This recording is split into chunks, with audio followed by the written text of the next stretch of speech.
kê sa thư ba long na quen mùa bò hot bê hữu cha đàn hawai uộc lệ lắc mong nô bài nữ hùi ba bu lê phò phạc hữu mùa re bắt to mà rơi ngô ua tê trong tao và rau bê mùa hà bê kê tê kê kê thó nhì ta nâu lê bài nụ thô thang mù lê có hù mà bê chan lê chan chan thó mà nê lùa lê bài nụ mê tao mù lê có hù mà bê tròn để cho tròn thó có phò lê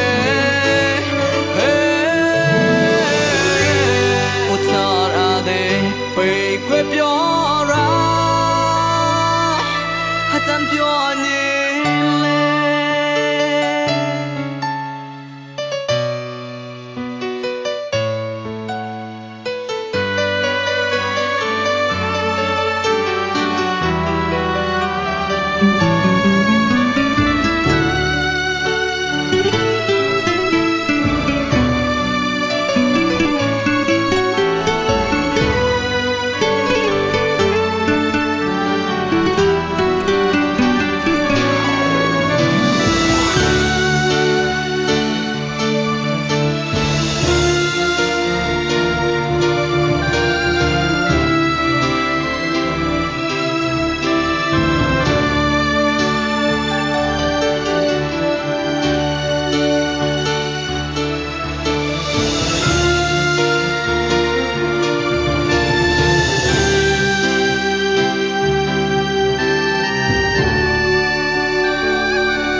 bê hữu chan lệ đùng tre mong ra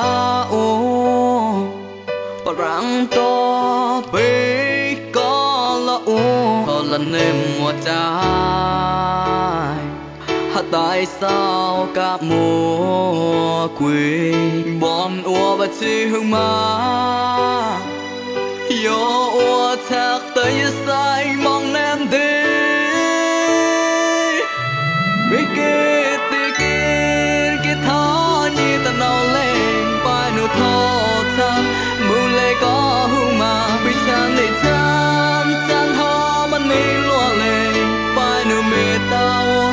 mù lê có hù mà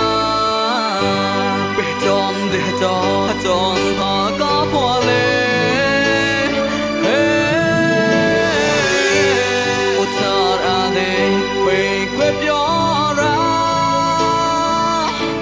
tan piò nhìn lên bê kê tê kê thó nhì ta nâu lên bài nụ thô thang mù lê có hù mà bê chan lê chan chan thó mà nê lùa lê bài nụ mê tao mù lê có hù mà bê tròn để cho tròn thó có phò lê